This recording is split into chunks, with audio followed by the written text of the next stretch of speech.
Welcome back to the Pop Pod. This week we had our very own Chris Dowdle on talking all things brand. Title is What is a Brand and Why Should You Give a Fuck? You might be thinking out there as a small business owner or a one-man band business that you don't need a brand. You just need a logo, chuck it on. That's all you need. But what Chris is going to do is probably give you a bit of a beating over this episode around why a brand is so important and yeah, why it's not just about having a logo that you can chuck on the side of a van or a logo on a t-shirt. This is about understanding who you are and the feeling you want to leave with a customer, and also like how do you get that message consistently out there through branding so that people know about you, whether they're a potential customer or a previous customer, stay in front of mind for them. So there's so much in this episode. And I'm sure you're going to absolutely love it.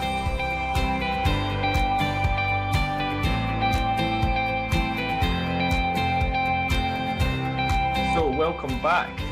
This week we are talking about all things brands. So we've got our very own Chris Dowdle on. So we're going to be looking into what is a brand and why you should give a fuck. Is that what we're talking about today, Chris? That's a great title, Dan. And yeah, we're going to talk about that because the amount of clients or people I speak to who probably don't understand what a brand is, or they've got a concept of brand and branding, but they can't separate the two. And sometimes they just don't really understand it, or like you say, give a fuck, which is probably quite a brash title to give it. But sometimes I really like asking clients, like, really, why do you care? Why should you give a fuck about this at all? And I always love asking people, especially like, what is a brand? So I'd like just to ping that back to you guys straight away. What do you think a brand is? A brand. I think it's a brand is embodies something which signifies a company or a person and makes you feel something in a particular way. We're all social creatures, we're emotional creatures, and I think a brand helps kind of focus and should reflect what that person or business is kind of all about. And they should either inspire or strike fear or confidence or whatever it is that brand, that company or person wants to stand for. That's probably how I would describe it. Go and tell me what it really is, though. No, I'm not going to tell you what it is. We can go through that. And I actually love the fact that you've done the kind of politician way of doing it, where you were kind of stringing out every word for like 5 seconds while you're thinking about it, which is fantastic, which is brilliant. But yeah, I mean, whenever I ask people what they think a brand is, people defer to, they talk about they'll go back to the Nike tick, they'll go back to the Adidas, they'll go back to anything else, they'll go back to the logo concept. And a logo is just a simple 2D dimensional thing, which doesn't really mean anything. You need to have a story. We can go through this in different sections, but you need to have some kind of feeling. It needs to be a motive. It really needs to make you excited, like you were saying, Darren. Yeah, it needs to live in the hearts and minds of people. And I always like to say, well, whenever you look at a definition, and it's fantastic, you look at definitions of words. So if you think about what a brand is, if you look at definition, it will talk about it's a product made by a particular company. And I always find that amazing when you say a particular company. So whenever I think about a brand, how is that made by a particular company? It can be made by anyone. Anyone can make a brand. Anyone can own something as well. It can even be, this is where the branding element comes across. So if you look at definition, this is where the two get confused. The definition for brand also says it can be a special symbol on a skin or animal. So that's different. That's branding to me, which we'll come on to as well as in a second. But to me, that's all dull. And whenever I say to clients, I'll show them a video and we'll walk through what branding is. And I'll normally show like Chandler Bing falling off his table because he's fallen asleep. Because if you explain that as what a brand is, it's very dull. So I like to talk about experiences. So experiences for brand is crucial. So I like to talk about Disney. So when I say Disney to you, Darren, Walt Disney World or anything else, what do you think of? Dreams coming true, place where dreams come true, like magic, fantasy, escapism, fun, adventure, being a kid. That's fantastic. And that's brilliant. So I love all that. So you kind of ticked off all the kind of the emotional stuff there and the kind of images pop in your head. And that's what brands do. They bring you, they basically take you to a place, they transform you somewhere else, which is crucial. So when I think about Disney as well, I love talking about this. I love talking about the movies. I love talking about the Cinderellas, how you might watch the Cinderella movie and then you go to a Disney World and then you maybe have a character breakfast where you can sit there and have your breakfast in the hotel, and then all the characters will walk by and you might see Cinderella walking by, and if you're with your daughter, she'll run up and grab Cinderella and they'll hug and they'll talk and they'll get their picture taken, she'll have her tiara on and all that stuff. So that's that immersive, emotive experience. So that's one part of Disney. But the parts of Disney that you kind of look beyond is when you go to these experiences, these venues as well, you'll see everything is perfect. They're constantly painting tiles and all this every day to make sure everything's perfect. What you don't see is the fact that these Disney characters will be going through underground tunnels that they've custom built so that nobody sees these characters out of costume or not in character as well. And that's crucial as well because you want that experience to be consistent as much as possible. And that's why I always like using Disney as an example, because we're all kids at heart. We've all watched Disney movies where they've built you up and then crash you down so you cry and built you back up again. And that's that hero journey as well, which is crucial with Disney. So what I like to say about that kind of part from me is a brand is basically everything from what it looks like to how it acts, sounds, and even behaves. So that Disney immersive experience always needs to be crucial. And do you think everyone needs a brand? Like, I think of like listening to that, there might be, almost a humility around not feeling like I need a brand. So I might be a business owner and going, well, look, I'm not Walt Disney, I'm not a Nike, I'm not an Adidas or, any of these big players. What do I need a brand for? And that's crucial as well, because this is why I love speaking to people about this, because people assume brands are the big enterprises. But at some point, these enterprises or big businesses started small. They started with a vision of what they wanted to do. So you talked about where dreams come true, whatever else for Disney. So Walt Disney at some point must have sat down and went, I want to do something different here. I want to bring delight to thousands of people around the world. I want to change how people look at cartoons or movies as well. So he had a dream, he had a vision as well. And all he done was sit down with a bit of paper and say, right, okay, I want to do this, I want to do that, I want to do this. How do I want it to feel? How do I want it to seem? And all that is part of a brand. So it doesn't matter if you are a shoe company, if you make cakes for a living, if you're a transformational coach like Darren, it doesn't matter. These foundations, I like to speak about foundations and this stuff. These foundations, if you think about a house, these are the things that are crucial to you. What are your values? What's your purpose, your mission, which you can come on to later? All these kind of things sit at the very core of it. And all you do is you just add a layer on top, which can be a floor. Once you've got that, you can then say, I'm going to bring out another product or service or whatever else. But these foundations are crucial. And that's why I'd always say that no matter what people think of, it's just a logo. It's much more than that, because there's always other companies out there that can undercut you, or either that's by price or by labour or by quality or anything else. But if you don't have a good story to tell and you don't make people excited, they won't come back for more. And that's why I like to talk around even this experience you give to that customer over and over again so they come back for more. So I love showing slides of like even videos of the people who queue up for Apple products. If you remember this stuff, I mean, pre-COVID, they used to queue up for Apple products for about 3 days in a row just to be the first person to get the new iPhone or the new iPad or whatever else. So they queue up for about 2 hours, 2 days even. And then when they're in the queue, they get clapped in the way in. They pay over the price for that product, which they could get much cheaper about a month down the line.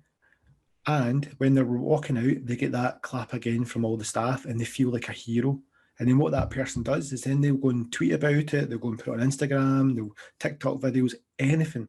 And that experience they've got, they're so delighted. And that's what a brand is. You make somebody so happy and overjoyed that they've paid over the odds, they've queued, and they're going to go and share about it. They become an advocate. And that's part of being a tribe. And that's what you need to try and instill in people. They want to become personally associated with you, that they'll tell your journey for you as well. It's word of mouth, isn't it, Dan? Yeah, so it sounds like it's not even, you don't need to necessarily have the aspiration to be the market leader in your field, but part of the reason why you feel like there's a place for you in that marketplace, you need to be really clear about what that is and who you're serving and how you make people feel. We had Paul Johnson on, or interviewed him. It'll be something coming out, I think, next week, but he talks about people buy from people.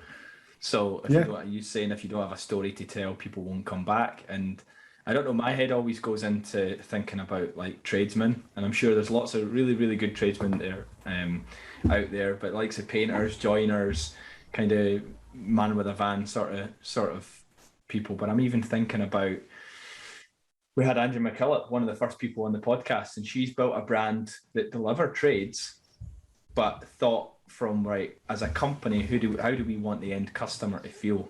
We want to kind of them to feel like they're opening the door to the new kitchen, and it's like, oh wow, this is amazing, and it's like the magic of kind of that freshly cleaned new space that they've created that they can enjoy. Whereas my experience typically working with trades that maybe don't have a focus on a brand is you're walking in, there's shit left everywhere. You know, if it's a carpet fitter, they've left all the shit of the carpet behind the ends of the carpet. So you've got this new flooring that you're excited to get down, but you've first got to hoover it about 50 times. Your hoover gets broken. You've got to take 3 trips to the tip to get rid of all the ends. Or you walk into the kitchen that you've paid, you know, maybe £10,000 on, and there's stew, no one's cleaned it. It's, you know, and it's that lack of attention to detail. I guess Angela's looked at and went, yep. I'm wanting to build a brand. That's what the end consumer wants. That's the feeling I want them to have. Okay, so what do we need to do? Well, we need to pick up all our crap, and we're going to take it away. And actually, we're going to bring in a cleaning company. So yeah, it might be a bit more expensive for the customer, but do you know what? Our brand is about facilitating that feeling and emotion, not just putting a product in. Yeah. Yeah, and honestly, you've touched upon so many of the key points there around it's the experience. So when I talked about the Disney experience, talked about the Apple experience, and these are big companies, but it's great to give such a kind of an example of real life stuff that people use daily as well, because this experience you get over and over again. If like Darren's saying, so if you get somebody doing a bit of work in your house, we've all had it where we've had some work done where it's not a new kitchen, whatever else, and the stuff's left in the back for you to take away. We got a new boiler done, and the guy was saying to us, right, just leave the new boiler in the front, please. I'll come and get it. I've got somebody picking up the next day. The person didn't come pick it up that he arranged, so he came, picked up himself, and took it away. And he said, if that ever happens again, let me know. And he must do that for all of his clients. And it's about, if you do that regularly for all these clients, they'll recommend you as much as possible. And again, it goes back to that experience. You want that experience to delight you as much as possible and remove the pains as much as possible. And it's quite interesting. So we talk around the brands, we talk about business and advertising, about being front of mind. So if I was to ask you, Darren, name if you were going to get a pizza from a takeaway place, where would you get a pizza from? Probably Domino's. Domino's, okay, perfect. What about roadside assistance? Who would you go to? AA or AA, RAC. cool. Yeah. Right, so AA, cool. And what about if you were going to a cinema? What cinema would you prefer to go to? Odeon. Odeon, there we go, cool. So what you've got is in there, you've got front of mind. So the best way to explain this is you've got these kind of shelves in your head, and each shelf is only available for a pizza place you might get a pizza from, one you might go to the cinema from. You'll have a preference in there. So somebody's owning that shelf, somebody's owning that space, and it's very hard to push people out of that space. And the reason being is that you've got a subconscious feeling for that it's built up over all these years. So like if you take the roadside assistance, so if it's RAC or it's AAA, whatever that experience has been, you've broken down, they come out to help you, you've had the aftercare and everything else, you love that, so you'll go back to them as much as possible. But all it takes is one bad experience and then you'll easily move to somebody else. It's hard sometimes to move that dial, and that's why it's so crucial to be consistent, to have a brand, and that's why it's built upon experience. And there's a fantastic brand strategist out there, check him out, called Martin Neumeyer, and he talks about how a brand lives in the gut of somebody. And the reason why he talks about that is it's a person's gut feeling about a product or service or organization. So it's subconscious again. You're going to go make a decision, right? Okay, we're going to go out and buy it. We're going to go to an Indian restaurant tonight. Which one are we going to go to? We're going to go to the one that we've been to 10 times before and never, ever under-delivered on what they're going to do. I'm going to go and buy a pair of shoes. I used to love Tom's shoes. If you don't know Tom's shoes, check them out, where it was 1 for 1. So you buy a pair of shoes here and they donate a pair of shoes to somebody in the third world. And that concept I loved as well. And it's again with your trainers, is it Nike, is it Adidas? You'll have a preference who you go to for these kind of things. And to really push that slot in your shelf away takes a lot of work. And that's why brand is so important. It's the backstory. It's everything you do to get it to a point. And if you think of Coca-Cola, Darren, just before I move on, Coca-Cola v Pepsi. one of the biggest issues it was one of the biggest advertising campaigns we've ever seen, where basically Coca-Cola snowballed and completely. Pepsi didn't have a challenge, even though years ago Pepsi tasted nicer when you done a blind taste test. Coke still performed better because of the consistent advertising, the way that if you go anywhere in the world, Coke will always taste like a Coke, and the fact that they kind of own Christmas for a period where they made Santa red as well. So all this stuff is where they spend a lot of money, but they're consistent in what they do. And even though it's a sugary drink, and even though the sugar tax came in, they still, to their credit, and well, it's to their credit, they still stuck with keeping the sugar levels as it was and paying the extra sugar tax. And now they've got the original recipe since whatever date, whereas most other organisations have tweaked it as much as they can. So that's why brands are so important, Darren. Yeah, and there's some stuff in there around the difference between. So if I think about going to buy a product, and I know you're saying like if it's your gut feel, Martin Newmeyer are saying it's your gut feel, but you need to be aware of a brand before you can then start to consider them. Then you need to consider them. You then need to. They need to be a preference for you, and then you're maybe at the stage where you're buying from them. Yeah. And that doesn't guarantee a future purchase either. So there's something there around how the strength of a brand to stand out and get cut through. Like a lot of what Coca-Cola have done is about distribution. It's about, it's not, you could argue it's not about their brand. It's about, they're just fucking everywhere. So Pepsi weren't everywhere, and they've got all these contracts tied up. So from a distribution point of view, they're there. They're accessible. So it's like you go into a shop, there ain't no Pepsi because Coca-Cola have got the contract. Yep. So they've done a lot there. But so brand awareness is one thing, but it is synonymous, the link with Santa that you meant there as well. It's like holidays are coming. It's like, oh yeah, they're just tying that up with a holiday season. Very clever. But I guess it's the difference between that brand awareness and getting that cut through in initial awareness, and about like, well, what do you stand for? It feels like there's two different things there. One's about getting noticed, which there's a lot of dicks out there and a lot of maybe bad companies that might be able to get noticed, but actually you don't want to buy from them. So how do you square off the kind of the brand awareness piece versus the brand values and ethos and kind of managing the kind of culture and values side of the business? Those are fantastic points, and that's where I come on to say that brand and branding is different. So you've got one side, which is the brand, which is the kind of emotional piece, which is the feeling piece as well. So that's all about, why does the company exist? What's the purpose of that company beyond making money? Why is it there to make a difference in people's lives? What's the mission of it? What's its values? What does it stand for as well? And what's its personality? How does it sound? How does it act? How does it behave? How is it consistent across that piece? So that's the brand aspect, which helps the brand awareness, because that will then help you understand from a positioning point of view, where you sit in the marketplace so that you can stand out, because you do need to stand out. I mean, I said this to Darren many times before, that if you're stuck in a jungle somewhere and there's a bush beside you rustling away, you're going to be drawn to wanting to know what that is that's behind that. It could be a lion, it could be a tiger, it could be a monkey, it could be anything.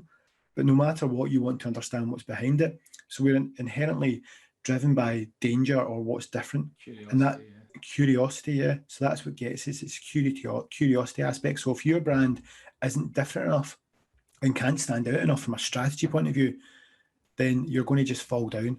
And if you can stand out being different enough, then that's why you become onto something that's branding. And these are two different terms. So branding for me is that kind of concept of putting a badge on something, branding an animal, branding a piece of cattle, so you know that that's if you own a farm, you know that's your cattle, and what one's your neighbour's cattle as well.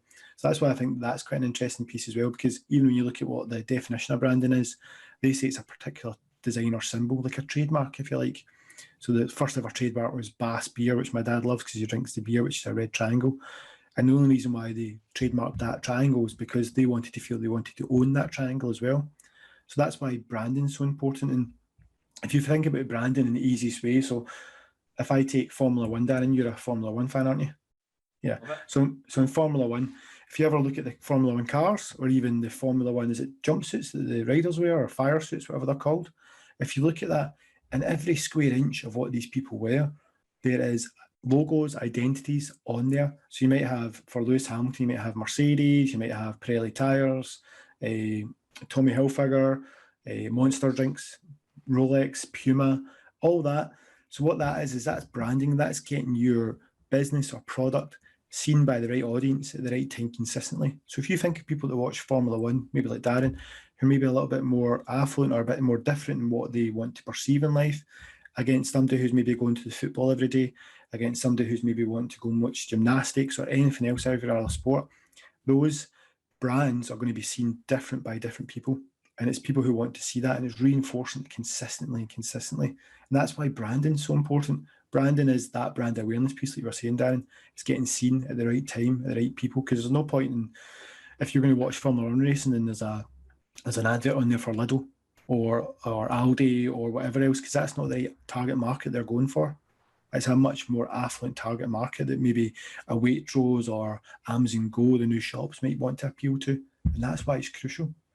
And just to finish on that as well, that's why our podcast is pink and yellow, and this came from a bit of inspiration from the Billy Connolly piece, which I read. And Billy Connolly, if you don't know, is a famous comedian, Scottish comedian. And he mentioned that when he started to dress a bit more flamboyant than his local Glaswegians, which mostly wore grey and black or whatever else, or blue jeans, he decided to go and buy some pink shirts and pink underwear and all this kind of stuff. So he'd appeal to the more of the female market. So when he was walking down the main street in Glasgow on a Saturday night, he'd stand out from the crowd because all the ladies looked at him, but it made him really suspect with his dad and other men because they thought he was actually gay as well. But again, all he was doing was standing out, so he'd stand out and be different. So you imagine that walking down a street, everyone's dressed in blue or grey, going out on a Saturday night, and there's somebody walking down with big hair, big beard, pink shirt on, and I think he had a crazy suit as well. So it's all about standing out and being different, Darren. Yeah. So there's a couple of things that come like from that around the weighting of those. So there's brand, which it sounds like is the values, the ethos, the culture. Who do you want to be? How do you want to come across? And then branding is about, it's not the logo, but it's what represents all of that stuff. Yeah, we call it the visual language, what you see to a point, but it's also the noise. If you think of the McDonald's tune, what's the McDonald's tune? There you go, fantastic, yeah. So it's all that represents that supporting package. Right. So that's the brand, that's the stamp of the brand, basically, the visual language of it. Cool. So does every company need both? I get the first bit. The brand feels like the strategy. Like, ultimately, why are you in business? You should get all of that stuff, regardless if you've got no logo, nothing, no visual language, no representation. You need that stuff, right? You need to be in business. Yeah. How important is branding to like SMEs?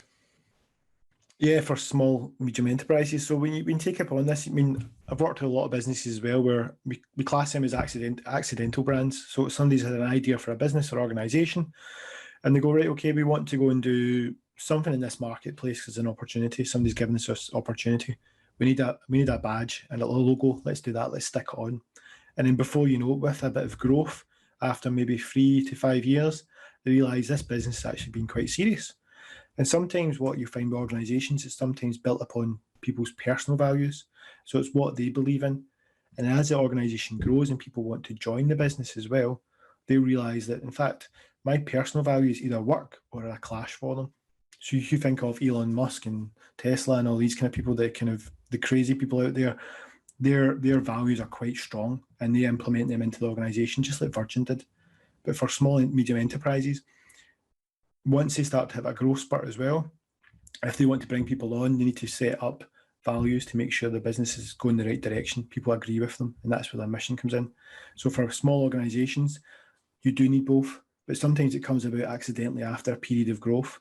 It's very rare that you might find some organisations that will come to you and say, listen, I've got a great product or idea and I want to do this. Because normally what they'll do is they've done their business plan, the marketing strategy, they've done all this stuff and they'll start to run with it. And that's good. But that can sometimes become a Frankenstein as well. That's something you've created, and then before you know it, it's out of control. What you really want to do is create something with the care and attention to detail that you can harness its power, like a baby. So if you've had a baby and it's crawling and all that stuff, the first time you ever see a baby walk, you're overjoyed. You can't believe it, and then you know you've given it that confidence and reassurance that it can walk on its own 2 feet. And all you're doing there in the background is supporting it, nurturing it, giving it food and water where it needs it. And that's why it's so important for small businesses to really understand what their brand's all about, because it's all about direction. If you don't understand where a business is going, your employees won't. And employees will join your business. And if the values don't clash, they'll leave your business. Yeah. So what I'm hearing from that and taking away, the brand kind of feels like it sits in the center of like what your business should be about. Like, why are you in business? The branding kind of helps you get out there. You mentioned the visual language earlier and talk to people. Now, it may or may not be. It'll be more or less important for just different businesses, size, but also different industries as well. Yeah. So, and that might go on a bit of an evolution. So you maybe need to be in more places, as where, like from a Coca-Cola point of view, they were everywhere, but they're everywhere, but they've also got the branding that you recognise in terms of what it stands for. So yeah, maybe it's an evolution in terms of the branding will evolve as the company grows, and you're kind of describing that as like you're maintaining that and nurturing that as the business grows. Well, yeah, and actually, I was going to just jump in there if you don't mind, actually, because even when you talk about Coca-Cola, there's even visions. People have visions of what they want to do. People might say a new car, and we create a new car. Even I think I mentioned this to you, Darren. So the Coca-Cola bottle was created because way back when, and the people used to use ice coolers in hotels, they created the bottle for that bespoke shape. So when you put your hand in the bottom of a freezer to find these bottles of, it was Pepsi, whatever else was there, you'd actually be able to distinguish from just feeling alone which one was a Coke bottle and pull it out. So that's brand experience. That is that branding, so that people get that touchy-feely piece, and that's what it's all about, building on these senses. And you touched upon briefly there about evolving in life, and this is where I talk to clients as well. I say to them that it's about DNA as well. So it's about how you live. It's about I call it the double helix. So the double helix is all about DNA. There's different strands, two strands that complement each other. On one side of the strand, you've got, how I like to say, business strategy, which will be your business plan, your executive summary, all these kind of things. You get one strand that goes down, and it's got these little bridges that will go executive summary, my tactics, my key performance indicators, my CSR, all these kind of little strands that go across this double helix. And then the other side, there's nothing there. It's lost. That's when you've got the Frankenstein. So you need to bring in the brand side. And then on that brand side, you've got your purpose, your vision, your mission, your values, all these things you spoke about that help complement it. And once you've got that, you've got a business which is alive.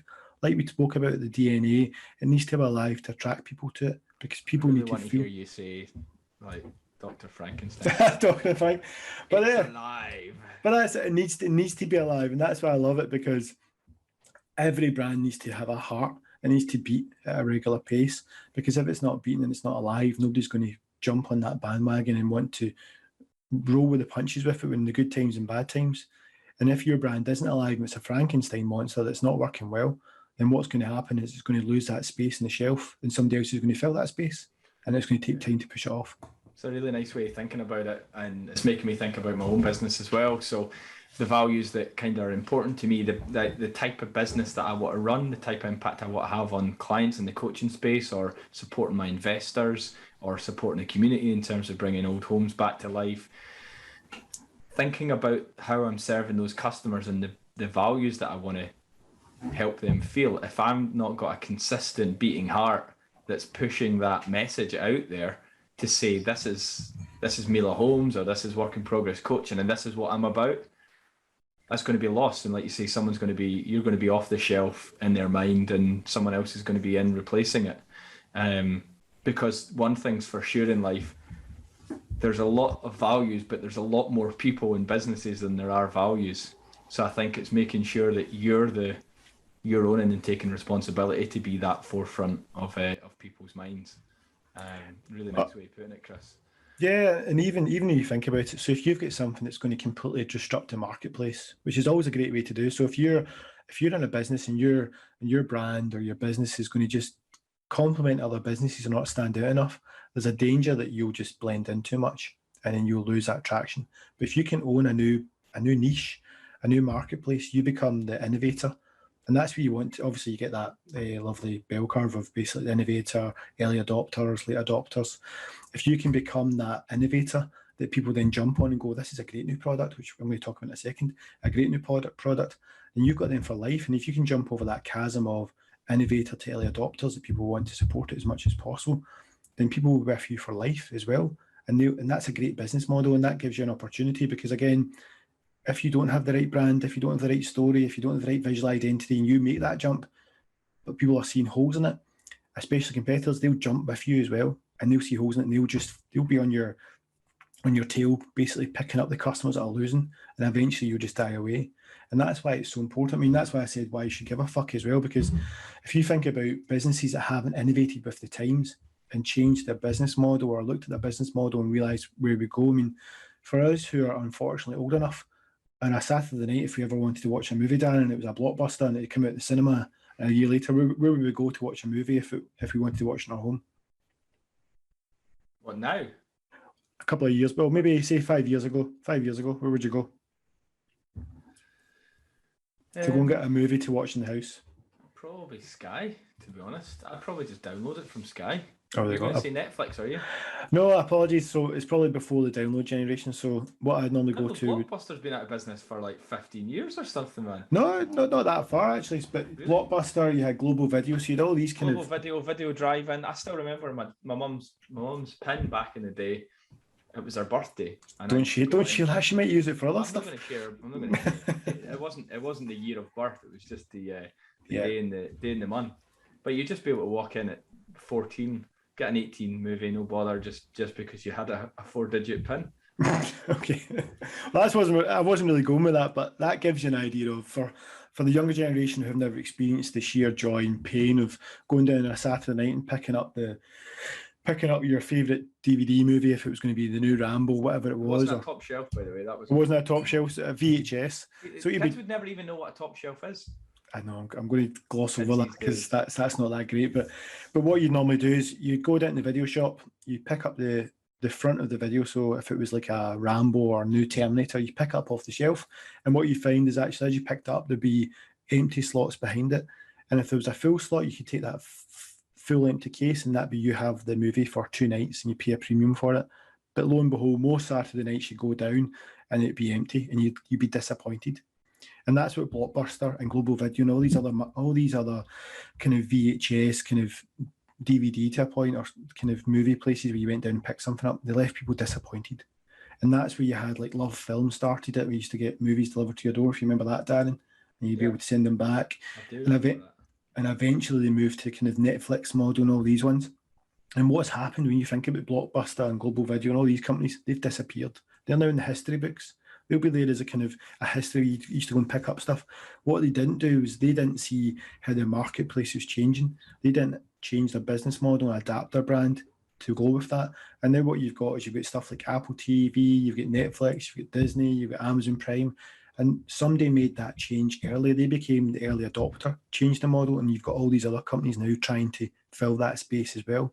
And that's why it matters. So it matters because if you're in a business just now that you think that either's in danger of being swallowed up because it's not leading, then you need to look at what else you can do and look at the things around you that you can actually make that change and look at your values, look at your purpose in your business and make that change. And that's why it matters. Yeah, I probably build on that as well. If I take it back to the, a painter, a typical painter and joiner who'd be going in and is paid by the job or paid by the hour, that might be their business, but if you look at the end product in terms of what they potentially leave like their customers with, that looks like you don't give a fuck.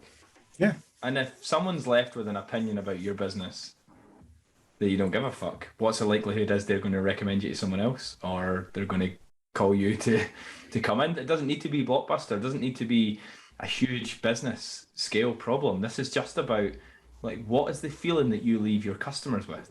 If you don't have something, a brand ethos, and you don't have a way to remind them what you stand for, then both of those things are going to lead to the customer assuming, either not knowing you, which is worst, or knowing you and thinking you don't give a shit. And both of those are pretty bad situations to be in. Yeah, no, you're completely right. And this is why this podcast really is to explain why a brand's so important and why you should give a fuck. It's not going into the details of how you can build a brand, which we'll come on to much later in the podcast episodes. This is more to explain to you. And even if you even take a step back and think about the stuff you buy, even if we're talking about the people who give you a service or provide something, whether or not it's builders or whatever else. If I even think about if I've been on a night out and I need to go and buy some paracetamol because I maybe had one too many shandies after all the lockdowns have finished and freedom days and all these kind of things. When I walk into my supermarket, whether or not that's a Asda, Sainsbury's or whatever, and I get to that supermarket shelf and I'm hungover and there's an option for paracetamol, you'll have the store paracetamol there, which will be really basic branding. It'll have the name on it, it'll have paracetamol, it'll have what the capsule weight is, it'll have the price as well. So that might be a 30 pence price point. But then you look at something like maybe where it's kind of Panadol. And Panadol, it'll have a lovely curved edge, it'll have a soft font, it'll be blue, it might have a light that's getting covered up by a certain angle, it'll have something that's italic, and it'll be looking really classy and really slick. And actually that might be like £1.60. So you went from a product that you could buy for 30 pence or a product that's £1.60. You turn it over and you might read about the detail, but you go with your gut instinct. I'm feeling really rough here. I really need this headache to go away. One of these are going to do the job. I know the cheap one will do the job, but actually this other one, it's got a curved box and it's got the soft edges, and you open it up and it feels like an experience. I'm going to go for that. I'm paying a premium, but to you, it's not that much of a premium because it's £1.60. And that's the power of getting your story and your branding right. And it's the same. It's like inspiring credibility through just the look and feel of it. Exactly. And then, so even if you take it to the next stage, you've got your paracetamol, but you need water, don't you, to wash it down? You can get juice, but say water's the best thing. So you walk to the next shelf, and again, there's all the bottles of water there. And effectively, it's just water you're drinking. Doesn't matter. But you'll go again, and you go by style, credibility, story, ideas, everything. And if you read the bottle of a Evian, for example, it talks about how the water goes on a 15-year journey through glacier rocks. It's naturally protected from the outside pollution, and how it enriches the naturally occurring water with electrolytes and minerals, which provide a distinctive crisp taste. So again, this is just water. So you read that and you're going to go, fucking hell, that's amazing. I'm going to buy that because that mixed with this Panadol stuff is going to take my headache straight away. And what you could have done was buy Asda or Sainsbury's store water plus our own headache tablets, and you feel exactly the same. And that's the power of advertising, branding, storytelling, and brands. Yeah, I think that's brilliant. And yeah, it's a good place probably to close there, Chris, I think, because I think what we've been through is exactly what we were expecting to kind of come out of it. Like, I wouldn't say I'm not as heavy into branding and brand work as you are, but I absolutely, from a brand point of view, how you describe the difference between you, like, I'm in brand every day. It's like, who are you as a person? Like, how are you? What are the things that drive you? What are your values? And then how are you coming across to people as well? So coaching people about their emotional intelligence and etc. So that's almost like the branding of you as an individual. But certainly from a business point of view, like, if you don't have a brand, then you've got no direction. You don't know where you're steering as a business. And then if you've no branding, how are people going to know what you stand for and what you do? So you kind of need to have both those components for a successful business. So that's why you should give a fuck, yeah? Yeah, no, definitely. And you've touched upon two things which we'll just cover off quickly before we finish off. So you touched upon the kind of people and brands, and I'll talk about consistency. We'll talk about people and brands. So, I mean, there's a great thing here where if you think about this in an easier way, customers don't buy brands, they join brands. So if you think about any products or services you've used, so I'm an Apple user because I'm a creative person, so I seem to have Apple. I know. I've got an app. But at the same time, there's limitations. It's extra money for basically what you get. But then you think about the watches you might buy, you think about the cars you might buy, you think about some of the clothes you'll buy. You basically have joined that brand tribe, and tribe being a following, you'll join that, like we spoke about Apple before and the phones. You'll join that, you'll tell the stories, and that's the power behind basically joining a brand. And if you don't do that, because what's crucial as well, if you think about creating a new product or service, if you're creating a product or service that people already own and people are already happy with, you're going to take a lot of work to push that slot out their shelf, if you remember the memory analogy. But if you create a new niche area, you're creating a new area for customers to join. And that's the strongest position you can be in. You think of Apple, you think of even Harley Davidson, where they've got these hairy bikers driving about, but it's now changing. So it's women bikers as well. It's creating that community. And if you create a community, that's really strong as well. And just the last thing as well, it's consistency. So consistency is crucial. And that's why we spoke about Coca-Cola briefly. In every country, it always tastes the same, because there was a stat a while ago that said that if you basically keep your brand consistent, it can generate up to 23% more revenue just by having a strong, consistent brand. And for everyone in every organisation, whether it's an SME to a large global company or anything else, 23% is massive. So that is one of the most important things. And also, one last stat is it can make you 3 to 4 times more memorable than any other brand if it's consistent. And that's all it is, just consistency. So if you feel you've got a Frankenstein brand just now, where you've got on your social media, you look at one thing, but on your website it's different, on your printed thing it's different as well, on your van livery, whatever else, that's a Frankenstein. You've got to be so careful, because all that will do is just discredit your business. And again, you'll start to lose that position in people's heads. And that's the danger of not having a good brand. Fantastic. Good episode, Chris. There's so much good stuff in there, and I think anyone that's kind of leaving this conversation thinking that you don't need a brand, if you're a business owner, I think will be thinking twice about it. And like you say, hopefully we'll come on to in a future episode as well. We might get in under the skin of that and lift the bonnet and say, right, great, I'm a business owner, right? What should I be doing for brand? How do I build that brand? How do I find out who I am? And that's almost a bit like a coaching exercise. But also, how do you get out there? What should it look like? What sort of different colours and shapes and images inspire and reflect the feeling that you want to have from a customer point of view? So well, exactly. I mean, I know we're trying to close this off, but yeah, I'd say to that kind of stuff that, first of all, it's educating yourself as to what a brand is and why you really need that brand. Because if you don't appreciate it or understand it, you'll always be looking at what the bottom line is, how much it's going to cost as well. You can easily go out into Fiverr and all these places and buy a logo or a brand book for like a couple of £100, but you need to have the strategy behind it as well. If you don't have strategy in anything you do in life, any goals, as Darren will tell you about personal development or anything else, then you just fall flat. So that's why strategy is so important. It should always come first before you go and create that logo or identity. Yes, I think what you're saying, Chris, is people need to come and have a chat with you, or the baker's dozen. Just in all honesty, anyone who deals with brand, just go and speak to them, get advice, even if it's just a free coffee they're offering, just to kind of get a point of view. But you can do basic stuff, look around your own channels, look around your own marketplace, ask your clients what they think. Is your logo, is your visual language good? Are your staff happy? Do they understand what the values of the organisation is? Do they understand what the mission of the organisation is? Is it there to do good in the world, or is it there just to make money? If it's just to make money, you probably will have a slow career, unfortunately, in that business. Cool, good stuff. Thanks again, Chris, for sharing your infinite wisdom. It's been a long time coming. No, it was fantastic. Looking forward to the next sessions as well.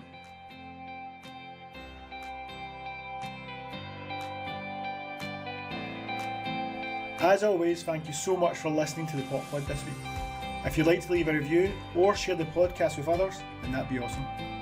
You'll find us on Instagram at the Pop Pod, and on Facebook we have a community group called Purpose to Progress that anyone can join. And we'll be back every Monday with a new episode, but until then, stay on purpose and we'll see you next week.